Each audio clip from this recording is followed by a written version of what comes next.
Hello, my pretties. So the question at hand, the moral, ethical debate is if you're in sales, MLM, multi-level marketing, or otherwise just any sales position, is it ethical to try to squeeze out some emotion from your prospect in order for them to lay down their credit card and make a sale for your financial gain? In my opinion, the answer is no, that's morally bankrupt to do that. In fact, it can be just downright evil when you're going to tap into people's emotions, especially if you're in a sales position. That comes with a huge amount of responsibility. And oftentimes, and MLM included, I'm zeroing in on MLM because I'm in an MLM. I've been for 14 years. But there's a lot of people that will either share their story, it's very emotional to try to connect emotionally, or questions will be asked to make them emotional for the purpose of buying their product or service. And that is evil, in my opinion. So when you're going to go for somebody's emotions, first of all, get some kind of permission from them that it's okay and comfortable to have an in-depth emotional conversation. Do that first. Make sure they're open with it and okay with it. And secondly, if a person is going to do that, it has to be made clear to the prospect that, hey, I hope you find something that works for you, whether it's my deal or somebody else's deal, or you just do something on your own, you create your own deal and do something I've never heard of before. The important thing is you've got these intense feelings and you need to find a vehicle or a method, a platform, whatever. You need to find your thing that makes sense for you. And if it's my thing, great. And if it's not, no big deal. You just need to find the thing that works for you. And not a lot of people, especially in sales, are going to have that mindset, and they're certainly not going to communicate that with their prospect. I am very, very proud of myself. There is some self-pride here in a healthy way. I communicate that. Like whenever I make a video and I'm sharing an emotional story, first of all, it's real. There's a lot of very emotional reasons why I'm in an MLM and what I have been able to do with it through my own hard work and personal growth. And the MLM is the vehicle. It doesn't really work for anybody. It's up to the individual to go to work and learn how to do it. But anyway, there's a lot of things that have opened up for me that's become available for me, problems solved, goals achieved that are very emotional to me. So there is a lot of emotional ties between myself, my heart, and the MLM that I'm in and the hard work that I did with it to achieve what I've achieved. I'll share just maybe one story right now, for example. You can see what I mean and how I will sincerely try to not only help myself, but also symbiotically help other people who are open to it, who want it, and let them know it's okay if you don't sign up with me. Just find the right thing that is right for you and do it. So, like, here's the example. And it's a really good emotional one. My dad, when he passed away, my mom too for that matter, I was able to be there for them. My dad spent the last 12 days of his life in a hospital, really, really sick. We didn't know if he was going to make it. The doctor gave him 50% chance of living. So I was there every day. And I know that if I had still had a job, most likely I would not have had that kind of time freedom. I might have been able to, like, before and after work, maybe an hour a day, a couple hours a day. Maybe I would have been sacrificing sleep, maybe not. For the vast majority of people that are living the lifestyle of dependency on a paycheck from a job to support them, they don't have that many options, that much resource available to them. They certainly don't have much freedom of their time to spend their time how they want, detached from how they make their money. That just doesn't exist hardly much in the job world for the vast majority of people. Even if you have a really cool boss and you need to be somewhere, fly across country, and you make good money and you can afford it and you got the time freedom, still institutionally and fundamentally it's very authoritarian because we don't have democracy in the workplace here in this country, which is unfortunate in my opinion, but that's another story for another day. But the vast majority of people don't have that kind of freedom. If you need, it's only a matter of time. It's not if, but when you're going to get a phone call where you need to be somewhere. It's important. And you're either going to have that freedom or you're not going to have that freedom. For me, it took me about 2.5 years of working it to be able to have that freedom. So I did it way before my dad ended up in the hospital on his deathbed.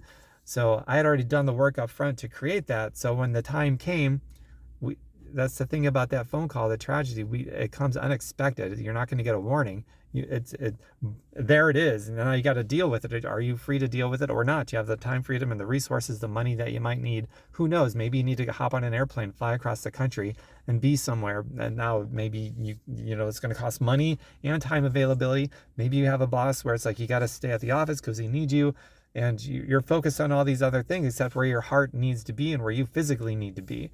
And that's a sad reality for a lot of people. So it's like the best time to get started on something leveraged income is yesterday. The second best time is today. The worst time is tomorrow, because, well, tomorrow is always a day away. It never really comes, does it?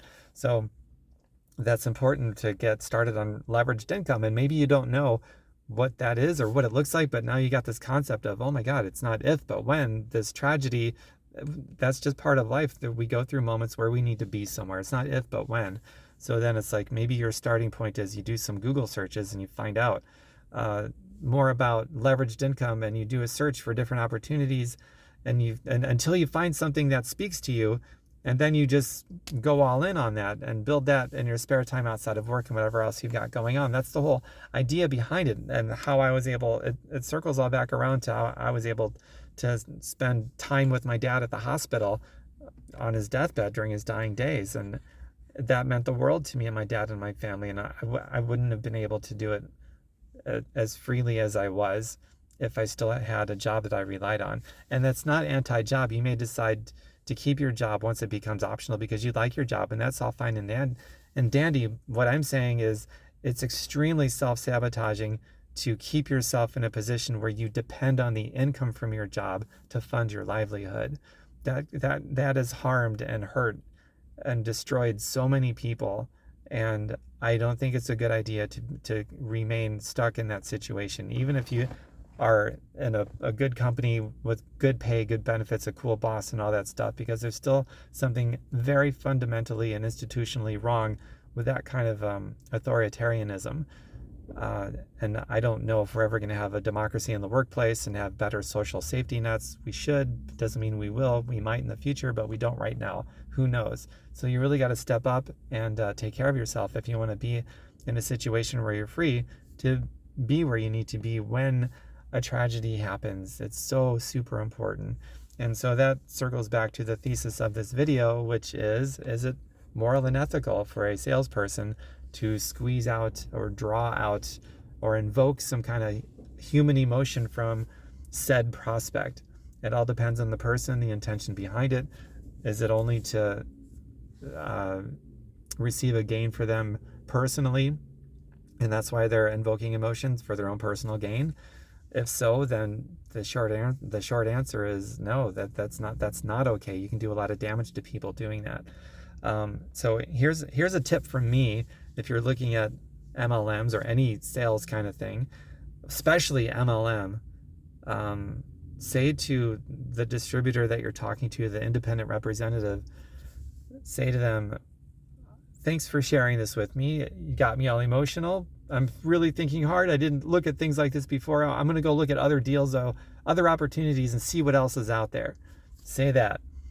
And then based on how they respond, you're probably going to have a really good idea if that's the person you want to get into business with or not, especially in MLM. If they try to gaslight you, stay away from that person. Not necessarily the company, because we're all independent. We're independent private contractors, technically, on a Schedule C 1099. But so don't hold that against the company, because there's always going to be bad reps in every company. So if you like that company, look for a different rep within that company, or if that company is no good, find a different company. But most importantly, it's the representative that you sign up with that sponsors you. Try them out, man. Put them through the test. Tell them, let me think about it. For most people in an MLM, that is more triggering than just hearing a flat out no. Just say, let me think about it. And if they get, if they try to invoke emotion from you, you can go down that path if you want to. Make sure you communicate if you're comfortable with that person. And if they try to gaslight you, if you're not comfortable and they try to gaslight you, then stay away from that person. If you are comfortable talking emotional stuff and you go down that path, and then what I recommend, seriously, say to this person, you got me, emotional. I'm thinking about things differently now, and I'm going to look and see what else is out there, other opportunities, and then see how they respond. And if they try to gaslight you or make you feel like there's something wrong with you, and they communicate that their way is the only way, the end all be all, whatever, that's your indication that you don't want to sign up with that person. And you're hearing that from an MLMer, me. That's super important. If you get into one, you get in with the right person, and don't let somebody manipulate you with the emotions. It can be very helpful to tap into your emotions. And if you're with somebody else who's helping you tap into your emotions, this person could do a lot of damage to you, or they could help you out in a tremendous way if they really are in it to help you. Everyone in MLM says, I'm in this because I want to help people. Oh, really? Well, find out if they really want to help you or not by telling them you want to look at other opportunities, see what else is out there, and see what happens to them. See what they get weird.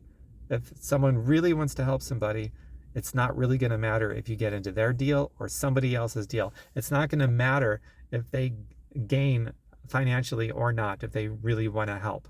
Okay? So be very mindful of that. And if you get into sales and anything, especially MLM, keep that in mind. If you want to tap into people's emotions, that's great. If you just really truly want to help them, sometimes people get pushed around by their circumstances because they're not tapped in enough to their vision and emotionally connected enough to their vision to be pulled by their vision. So they're pushed around by their circumstances. So if you can help somebody bring that out of them, their vision, and become emotionally attached to it, that's great. If you truly want to help them, meaning you don't care if you personally profit from that or not, they can go somewhere else and you're just as happy for them, then great. Then you're the kind of person that maybe should be helping somebody get in touch with their emotions and developing a vision that's so powerful they're pulled by it rather than being pushed around by their circumstances. That's hugely important. In fact, that's one of the things that typically separates successful people from not successful people. Successful people have a vision so powerful and they're so emotionally connected to their vision that their circumstances can no longer push them around because they're so pulled by their vision. And sometimes it takes somebody else asking us certain questions that sort of helps us connect to that emotion and to that vision. And so when I do that, when I first I make sure they're comfortable with that kind of a conversation. And once they are comfortable, we go down that road. I ask questions, I share parts of me so that we can connect and we can empathize with each other. And then I try to connect them to something, or I inspire them, and then maybe they get into my deal, maybe they go somewhere else, but that's fine because I truly like to see people solve their problems, accomplish their dreams, be this other place that they want to be where they're not very happy at the moment. And whether it's in my thing or somebody else's thing, or they do something I've never heard of before, who cares? I don't have a scarcity mentality. See, here's the thing. In my market share alone in the United States, there's hundreds of millions of people. Of course, there's always going to be someone who looks at what I have and they're going to see it as something that's a good fit for them. And also we're open in other countries too. So there's just endless amounts of people. There's new babies being born all the time and new people turning 18 all the time. So that's never going to dry up. So it's real. It's not just some, feel good thing to say, oh, I don't care if this person signs up with me or they go somewhere else. There's the real substance behind that. It's not just heart. There's real substance behind that. The fact that there's so many hundreds of millions of people out there, there's always going to be someone who's looking for what I have to offer. So it makes no sense to have a scarcity mentality, none whatsoever. It's very self-sabotaging to have that. And people who have that, it can lead them to do great harm to other human beings, especially when you start tapping into their emotions. So I hope that makes a lot of sense. I'm sure it does. And if it doesn't, you can always ask me or comment below or private message me. It's all good. So that's all I wanted to share with you. Please subscribe to my YouTube. It's Tom Birkenmeyer. If you see this on Facebook or somewhere else, you can just search my name. I come right up. It's spelled Tom Birkenmeyer, just like it's spelled here on social media. And subscribe. Drop your comments. I'd love to hear your thoughts on this too. I don't agree with people that view things as black and white, especially this particular thing. There's very few things in the world that's black and white. There's a lot of different colors to the palette, and each color has a lot of their own different shades. And so this is definitely one of them when you're talking about invoking a potential prospect's emotions for the purpose of helping them. I guess if it's for the purpose of making a sale, that's pretty black or white. Then it's just wrong across the board. But if you're invoking someone's emotions to literally because you want to help them and you don't care if you stand to gain financially from them or not, then it's cool. So that's really the bottom line. There's a lot of responsibility. So be responsible with it, because it's literally somebody's life and their emotional well-being that's potentially hanging in the balance there. Bye for now. Mwah. I hope you enjoyed this video. It's fun making these videos.